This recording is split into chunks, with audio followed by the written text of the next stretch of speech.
Last speaker, I think. Thank you so much, sir. Sir, I stand to support the bill at first, but उसके साथ sir और भी कुछ कहना चाहूँगा। जो चीज़ फैमिली कोर्ट्स को लेकर मैं बोलना चाहता हूँ वो ये है कि सर जिस विषय पर माननीय सदस्य मेहताब जी ने भी कहा है और नवनीत राणा जी ने भी कहा है, सर फैमिली कोर्ट्स के मैटर्स जितने भी पेंडिंग आज की तारीख पर हैं पूरे हिंदुस्तान में, कई लाखों मैटर्स सर पेंडिंग है। ये हमारा लॉ कहता है कि एक स्टिपुलेटेड टाइम में ये ख़त्म होना ज़रूरी होता है।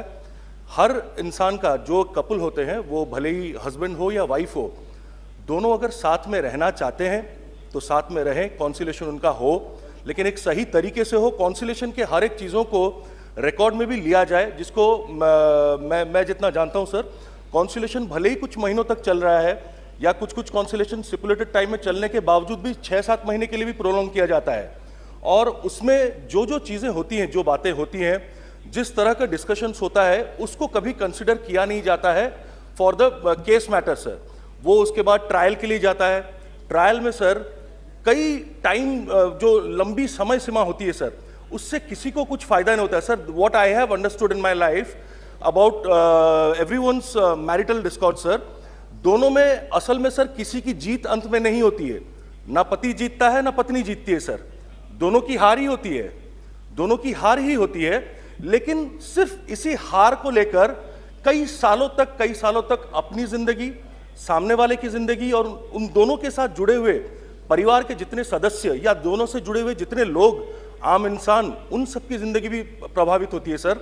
और फैमिली कोर्ट्स में एक बहुत गंभीर विषय ये है जिस बारे में मैं इस पार्लियामेंट में इससे पहले भी सर बोल चुका हूं, एंड मैं चाहूँगा दोबारा उसको दोहराने के लिए। फैमिली कोर्ट्स में सर छोटे बच्चों को लिया जाता है। जिस तरह से मैंने देखा है सर, माओं को अपने छोटे बच्चों को अपने साथ में लेकर, और जिस हालात में माँ भी रोती रहती है और बच्चे भी रोते हैं, और पिता भी आते हैं बच्चों से मिलने के लिए, ना सर दोनों में से कोई भी बच्चों को एक साथ मिल नहीं पाता, कोर्ट इजाज़त भी देती नहीं है, और हो सकता है कि लॉयर्स भी उसको डिले करते रहते हैं जानबूझकर sir. With due respect to all lawyers, I am not saying about all lawyers, कुछ लॉयर्स हैं जो ऐसा करते हैं शायद, लेकिन सर इससे प्रभावित होते हैं वो बच्चे। बच्चों का अधिकार, बायोलॉजिकल एंड लेजिटिमेट राइट, अपने माता पिता दोनों पर होता है।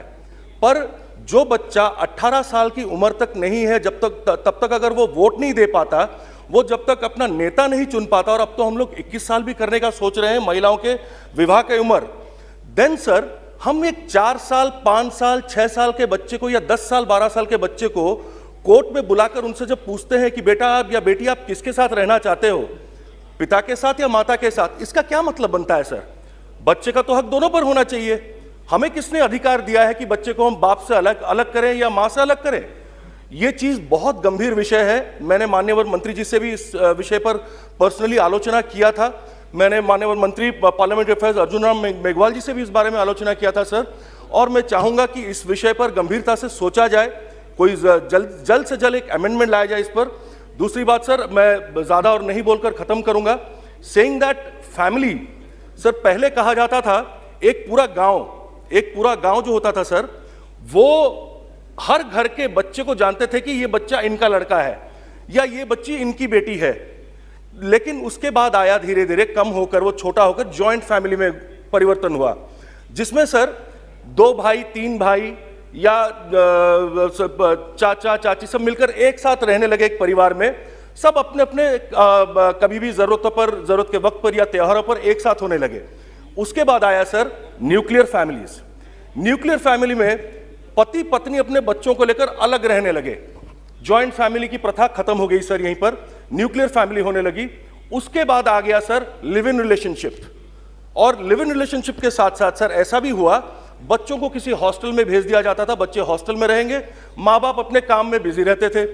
और फिर आज की तारीख में जो समस्या है, जो पूरे हिंदुस्तान की समस्या है, वो ये है, और जॉइंट फैमिली का मीनिंग ये है, अगर एक पति अपने पत्नी के साथ या एक पत्नी अपने पति के साथ एक साथ रह जाए तो उसे कहलाया जाता है जॉइंट फैमिली सर। ये बड़ी दुख की बात है सर, ये बड़े दुख की बात है, जो हमको सोचना चाहिए कि हम आज़ादी का अमृत महोत्सव 75 साल का मना रहे हैं हमारे देश में, लेकिन देश आगे जिस तरह से बढ़ रहा है, जिस तेजी से प्रगति कर रहा है, कुछ ऐसी चीजें सर, और विशेषकर मैं ना तो पुरुषों के खिलाफ बोलूंगा ना महिलाओं के खिलाफ बोलूंगा सर, मैं दोनों के सपक्ष में बोलूंगा और दोनों के लिए बोलूंगा कि दोनों को हक है, समान अधिकार है इज्जत से जीने का, दोनों का समान अधिकार है अपने मान मर्यादा से जीने का।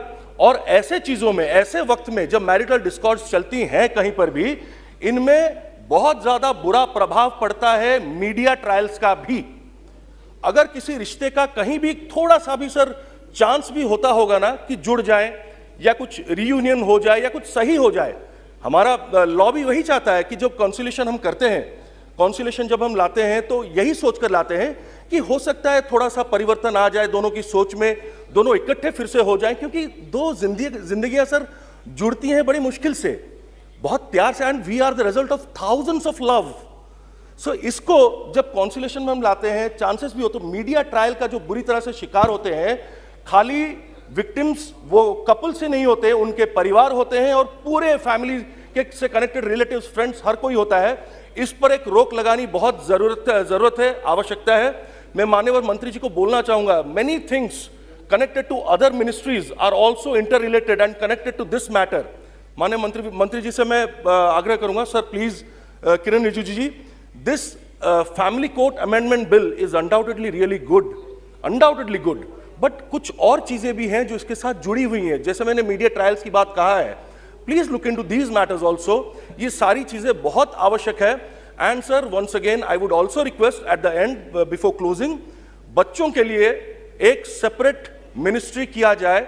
मैं नहीं बोल रहा हूं कि honourable minister is unable to do that, no, she is efficient enough and doing it very dynamically, but अगर एक स्पेशल डिपार्टमेंट बने या मिनिस्ट्री बने तो हो सकता है कि उनकी सोच पर, उनके दिमाग को किस तरह से हम विकसित करें, बच्चों के लिए जो हमारे भविष्य है देश का, हमारे दुनिया का, उनके लिए कैसे अच्छे से काम करें, इस पर और गौर दे सकेंगे। Thank you so much sir, जय हिंद। मिलत टाइम्स को आपकी जरूरत है, हमारी आप माली मदद करें।